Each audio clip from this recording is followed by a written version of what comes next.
Hey everyone, it's Cassimus Lego, and in this video I'll be continuing my series of custom Lego minifigures based on characters spread across the Star Wars Skywalker Saga films, and this time I have 5 brand new minifigures from Episode 2, Attack of the Clones. To represent the second film in the Star Wars prequel trilogy, I have made Darth Tyrannus, otherwise known as Count Dooku, famed bounty hunter and template for the clone army Jango Fett, Senator Padme Amidala, and Jedi Masters Mace Windu and Yoda. In my opinion, this is a great Episode 2 minifigure lineup, and I'm looking forward to showing them off. So without further ado, let's take a closer look at each of these custom LEGO Episode 2 minifigures. I want to begin with Jango Fett, the famous bounty hunter and the template for the Republic clone army. Now the reason I want to talk about him first is because he has the most accessories on top of the custom armor kit that was designed by Tag Minifigs and is available for purchase on Venom Custom Brickworks website. Of course, I've used his stuff on several of my own custom minifigures, and Jango Fett is no exception. As you can imagine, there's a lot to talk about on the minifigure, so let's start at the legs and work our way up. This is a good opportunity to mention that I chose to paint the undersuit dark blue rather than purple. It was tricky to tell exactly what color it should be. All of my purple colors were too bright, so I thought dark blue would be pretty close. I used the leg armor plates provided in the Venom kit and simply painted them silver. I like these shoes that I've painted as well. The sides especially have some really nice painted detail showing the silver lining beneath the dark gray soles. On the waist, the codpiece is made from rubber cut into the triangular shape and painted silver. The holster belts are E-tape, both the lower and upper straps extend around the sides of the legs and are covered by the holsters, which are also cut from rubber. The torso armor plate has a great shape and a nice silver paint job. However, not everything is from the Venom kit.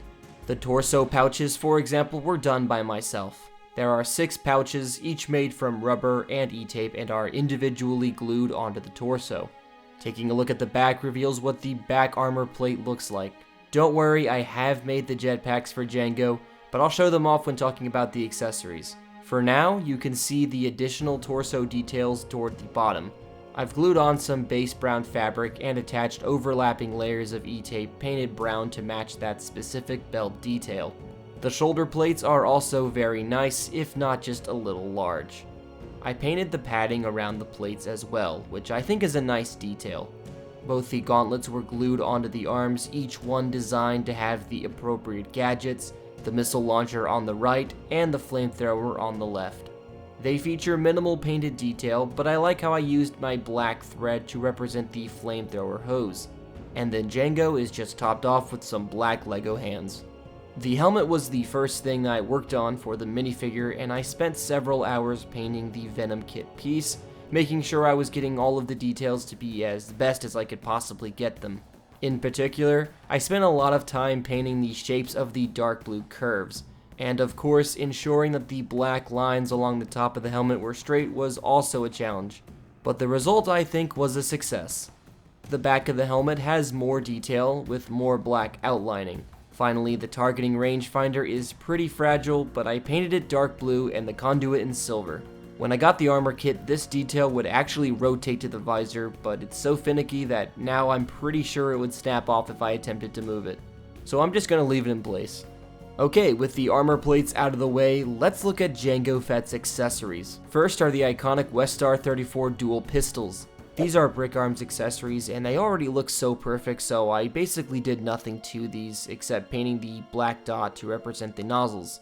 And as promised earlier, I want to show off the Tag Minifig jetpacks I painted for Jango. And yes, I said jetpacks. I made both the JY-12 jetpack unique to Jango Fett and the Z6 jetpack that will of course be equipped on Boba Fett many years later. I love the painting on both of these accessories, especially the Z6. Someday I would love to attach a custom flame element of some kind to really make it look like he's flying, but for now the basic paint job is enough for me. Unfortunately, I believe these pieces are now retired, so they may not be available on Venom's website anymore, so I'm glad I picked them up when I did to make my definitive custom LEGO Jango Fett minifigure. Aside from the jetpacks, I can even remove the helmet and replace it with a separate minifigure head with the headset. This was something that I also really wanted to include on my custom minifigure. The base head is the LEGO 2020 Nougat head with the Tamir Morrison print, now featuring some collar detail and painted facial scars. But the massive modification is obviously the headset itself, which I sculpted around the entire head and added the extra details, including the forehead piece. Meanwhile, the microphone was made from a wire that I bent, glued on, and painted. I should also say that this headset would not have been possible if it weren't for the recent LEGO Falcon hairpiece. Ordinarily, the hairline on the piece is just too awkward to have considered for the minifigure, but because it's essentially a thin cap, I was able to use that clean edge and sculpt the headset around it, which turned out super well. Granted, the helmet will always be the best way to display the minifigure, but once again, this accessory just adds to the definitiveness that I wanted to capture. And if this headset wasn't enough, I can even pull off this head and replace it with another head, this time just the head print alone and with a hairpiece that is much more accurate to a young Tamir Morrison as seen in the film, complete with the same collar detail and facial scars. And finally, just because it was incredibly easy to make, I even made the dark blue fabric poncho that can be placed on top of the torso. Clearly, there's a ton of variety with this custom LEGO Jango Fett minifigure, but he completely deserves it being such a beloved Star Wars character. I gave a lot of customizer love to him, but now I think it's about time that we move on. I think you can agree this wouldn't be a proper Star Wars Episode 2 custom LEGO minifigure video without making Padme Amidala.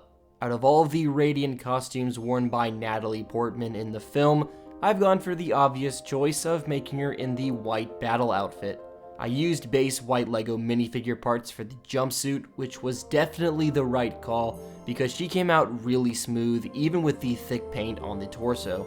Speaking of, I based the design entirely on the torso of the only minifigure LEGO has ever made of Padme in this specific outfit. My painted design matches pretty closely. You can see the entire design if I remove the fabric cape for a brief moment. I also curved the sides of the torso, which is a detail I don't want to forget to mention. The cape is cut from soft fabric with the closest color I could find to the cape in the film. I cut it to be the same shape as an official LEGO cape, but I extended the edges further out so that I could achieve the overlapping scarf look, which is my favorite design aspect on the costume. The arms feature both of these silver bands made from E-tape and painted silver. I also gave Padme some custom white glove tops. Now for the sake of convenience, the utility belt is just painted onto the LEGO hip piece and features the dual pockets. They were both made from rubber, and then the flaps are just made from E-tape. Additionally, I made a small holster on her right side, also made from rubber. While the arms were pretty simple, the painting on the boots certainly was not. The boots on the film costume are made up of these overlapping bands and straps, just an all-around intricate series of shapes, and I've done my best to paint them as accurate as I could given the available space that I had to paint in. It doesn't perfectly match, but I still think it looks pretty great on its own. Even those small rectangles came out pretty symmetrical, a detail that I was worried about, but thankfully they turned out pretty sweet. The head print and hair were obvious inclusions for the minifigure, both debuting in 2013 on the official minifigure as well. The head print especially looks exactly like Natalie Portman to me. I love both of the expressions, and I also love this hairpiece. I've been looking forward to using it on my own custom LEGO Padme minifigure one day, and I'm so grateful to finally see it on this fantastic minifigure. Being such a famous character in the Star Wars Skywalker saga, I've given Padme all of the essential accessories she'd need. First is a custom ELG-3A blaster pistol, which she was armed with throughout combat in the prequel trilogy as well as in the Clone Wars. I started with the base of a LEGO harpoon, then I cut off the main barrel so that only the handle was remaining, and then I sculpted the shape of the blaster and painted it in silver. The tip was the end of that same harpoon piece that I then cut and glued on. It's an incredibly simple recreation of the pistol in the films, and yet another iconic Star Wars blaster made into LEGO. I can also remove my custom painted torso and replace it with the official LEGO scarred Padme torso. Swapping out a few pieces makes almost an entirely new minifigure that rivals or simply exceeds the popularity of the main costume, offering an alternative display option in my custom LEGO Star Wars minifigure collection. I've given Padme a separate LEGO flesh arm, complete with its own silver band, and the E5 blaster rifle. This time, however, I didn't have to make this blaster from scratch, as this is a custom molded piece from Brightarm as well that I purchased from Nash Vegas Bricks, the same vendor where Jango Fett's blasters came from. All I've done here is paint the silver highlights between crevices and paint the nozzle detail. In my opinion, both versions of this custom LEGO Padme Amidala minifigure are phenomenal, and if I could only make one version of the character from my collection, I'm glad I picked this one. Now for some Jedi, I'd like to first talk about one of the most prominent members of the Jedi High Council, Mace Windu, portrayed by Samuel L. Jackson, of course. This minifigure in particular, I was really looking forward to making. Mace Windu has always been a favorite of mine among the Jedi during their final years in the Republic era. His robe construction is basically identical to the Last Jedi robes I made on Qui-Gon Jinn, except in his case, painted in the signature darker brown color. So for that reason, I won't go super in depth about the overall design, instead I'll highlight specific details that set him apart. The most unique portion of the minifigure design is the belt. It has a different set of painted details including the silver buckle design and the pouch. Here I want to specifically mention the set of silver, copper, and gold capsules. I'm very happy how each of those thin shaped ovals turned out. I was just comparing them to the capsules I painted on Qui-Gon, and these look so much better in shape and size. Additionally, the painted wrinkles on the Jedi fabric tabards are based on the design of the official LEGO Mace Windu minifigure torso introduced in 2018. The same goes for the back of the fabric and what's visible on the belt. I have just included another sculpted pouch. The fabric waistcoat is nothing new, but I did ensure that the tabards on Windu are accurately separated, unlike how they were on Qui-Gon. The legs underneath were standard white LEGO minifigure legs, and the boots are painted. I added some 3D pieces to the boots to represent the straps and the cuffs. I even painted a small buckle to each strap. Regarding the boot cuffs, I was concerned that they were going to be a bit too large and end up blocking out the white color of the legs with the fabric waistcoat on. But thankfully, I think there's plenty of room to see the legs properly and still keep that accurate shape of the boot cuffs. Unlike my previous custom LEGO Jedi minifigures, I left off the sculpted arm sleeves. I decided not to make them anymore because I don't like the results of my inconsistent sculpting attempts, so I just painted them dark tan until I find a better way to make the sleeves. I'd love to do something to match the fabric of the robes, but I just can't figure out the arm patterns for the life of me. For the head, I decided to use the variant of the face with the closed mouth from 2018. The likeness is very good and captures the more strategic and calm appearance that Mace Windu would represent. Perhaps the most iconic visual to Mace Windu's character is his unique purple-bladed lightsaber, specifically requested by Samuel L. Jackson himself. I made this completely custom. I modified different LEGO elements to build up the hilt, including a standard LEGO bar element, and I used a key element for the area that the minifigure actually holds. Then I sculpted the grip details, and I flattened the upper portion so I could taper it slightly at the top. The additional gold details seen here are sculpted as well. Finally, I gave it a complete paint job, making it as accurate as I could make it. Unfortunately, because of the design of this custom hilt, the blade is glued in place and is not removable, which is perfectly alright for me since he'll be on display anyway. All things considered, I'm pretty impressed with the final result of the custom-made lightsaber hilt. I also made an additional fabric custom overcape for Mace Windu to wear, just as I included when I showed off Qui-Gon Jinn, just in case I ever want to vary up my custom LEGO minifigure display. And finally, I've made a custom fabric hood for him too to complete the shrouded Jedi appearance. I think the best look for this custom LEGO minifigure is just the Geonosis Arena battle look, but the fabric accessories are nice if I suddenly want to represent an Episode 3 style Mace Windu custom LEGO minifigure. I'm very happy with the results of this guy. I think he has the best set of fabric Jedi minifigure robes that I've done thus far. Next is the most powerful Jedi known throughout the Star Wars saga. Here is Jedi Master Yoda. I made this iconic character 2 years ago based on his first appearance in The Empire Strikes Back, and now I've made him as he appears in the prequel trilogy, armed with his green lightsaber. I knew that this minifigure was going to look pretty similar to my original version. Both have fabric robes, the painted toes, and the use of the modern LEGO Yoda headpiece. Thankfully, the differences were large enough on this variant for me to feel like I was working on a completely different minifigure. This torso features a custom painted design depicting the brown clothing. I used a lighter brown as accurate to Yoda in episode 2, which gave me the opportunity to outline the clothing in dark brown, and it really pops. The belt is E-tape and also outlined, blending very well with the painted torso. The fabric robes are made from base tan fabric, another instance of using base fabrics, and it looks pretty cool. I also added the 3D fabric pieces, which are made very similar to how I made Kingsley Shacklebolt's collars, in the sense that both sides are connected as one large piece that drapes over the torso to form the hood. This was my first attempt making a hood this way, and for my first, it looks okay, but I know these will get better if I keep making them like this.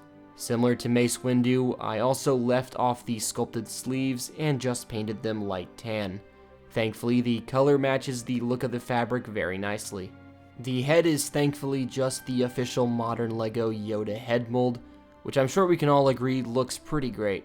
So much so that I didn't have to do any modifying to the front of the head. Now last time I sculpted the hair on the back, but for this new version, I wanted to do something more unique. So I used fake Christmas snow cotton, specifically the Buffalo Snow brand, to depict his white hair. I chose this material over something like a cotton ball because the Christmas snow cotton is just a little bit tougher and easier for me to work with. But still, this was actually much tougher to make than I expected. I spent about an hour just cutting and trimming away to get a somewhat natural looking shape. This was also kind of a last minute addition, so I'd love to know what you think. I personally think it looks pretty cool, and it's certainly a unique addition to my custom LEGO Star Wars minifigure collection. Yoda has 2 accessories. The cane is an easy inclusion. It's a modified LEGO Harry Potter wand element.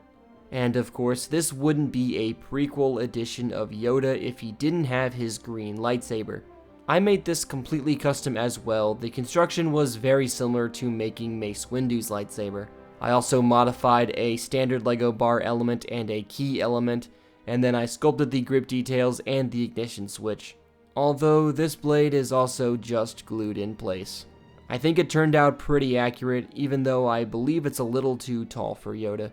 Either way, it's the perfect accessory to give to the prequel variant of this custom LEGO Yoda minifigure. I like both of the Yoda minifigures that I've made, but some of the additions on this edition help set it apart. I have one more minifigure to show you. I'm sure you can guess who it is, so let's get to it. Finally, here is Darth Tyrannus, otherwise known as Count Dooku. He plays a big role in episode 2 as the primary antagonist, so of course I was going to make him, and he turned out to be a pretty simple minifigure.